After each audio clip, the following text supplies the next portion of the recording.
বন্ধুরা, লোকে বলে মাছে ভাতে বাঙালি। মাছের আমরা বিভিন্ন রকম রেসিপি বাড়িতে বানাই। আজ আমি তৈরি করেছি বাঙালির এমনই একটি ঐতিহ্যবাহী কাতলা মাছের রেসিপি, দুধ কাতলা। দুধ কাতলা বানানোর জন্য কাতলা মাছ নিয়েছি। মাছটা খুব ভালোভাবে ধুয়ে পরিষ্কার করে নিয়েছি। প্রথমেই নুন হলুদ মাখিয়ে নেব। তার জন্য দিয়ে দিলাম নুন, দেব হাফ চামচ হলুদ গুঁড়ো। নুন আর হলুদ গুঁড়ো দিয়ে মাছটা ভালোভাবে মাখিয়ে মাছ ভাজার জন্য কড়াইতে সাদা তেল খুব ভালোভাবে গরম করে নিয়েছি। এবারে দিলাম 1 চামচ ঘি। খুব ভালোভাবে তেল আর ঘি গরম হয়ে গেছে। এবার মাছগুলো ভেজে নেব। আমি সাদা তেল আর ঘি দিয়ে মাছটা ভেজে নিচ্ছি। আপনারা সর্ষের তেলেও ভাজতে পারেন। মাছের 2 পিঠ হালকা করে ভেজে নিতে হবে, বেশি কড়া করে ভাজার দরকার নেই।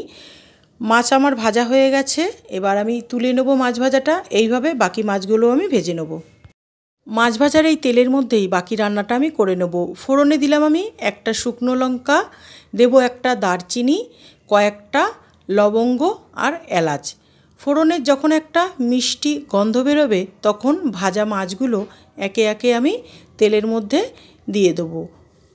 বন্ধুরা, আমার রেসিপিটি যদি ভালো লাগে তাহলে অবশ্যই একটা লাইক করবেন।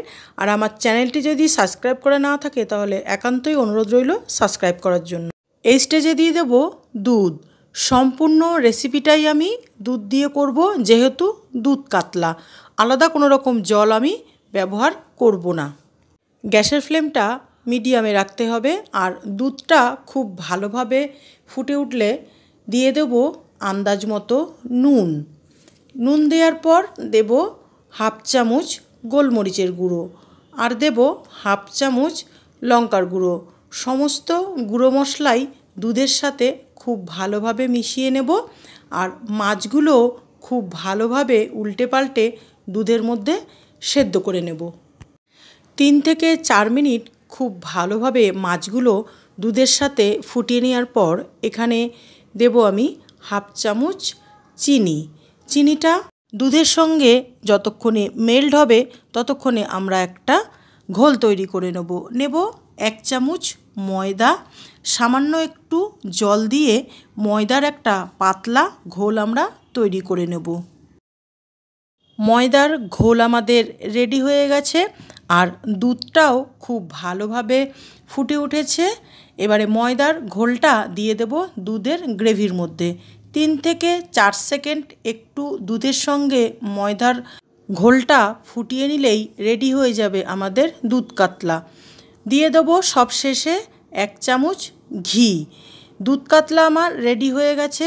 দেখতেই পাচ্ছেন কত সুন্দর একটা ক্রিমি আর ঘন গ্রেভি তৈরি হয়ে গেছে। এই দুধ কাতলার স্বাদ কিন্তু খেতে অসাধারণ। মুখে দিলে 1 নিমিষেই মাছ মিলিয়ে যাবে।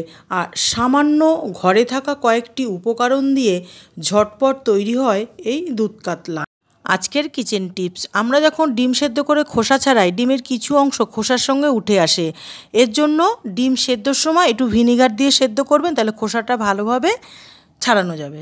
সকলে ভালো খান, সুস্থ থাকুন।